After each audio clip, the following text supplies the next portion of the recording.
Montgomery County, Texas Aerobic Wastewater Service. Expertise in aerobic septic system maintenance. Our inspection agreements include preventive maintenance. We do an inspection of the entire system once every 4 months. Most of the time, we are able to detect issues and prevent malfunctions that could become costly repairs. Aerobic septic systems use natural processes for wastewater treatment and are similar to any conventional septic systems in this respect. However, unlike the conventional septic system treatment, the aerobic process needs oxygen. That is why the aerobic treatment units utilize a mechanism to inject and circulate air inside the treatment tank.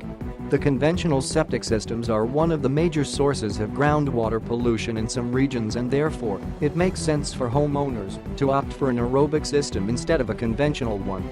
For appointment, Montgomery County, Texas 936-597-7115, Walker County, Texas 936-291-7115.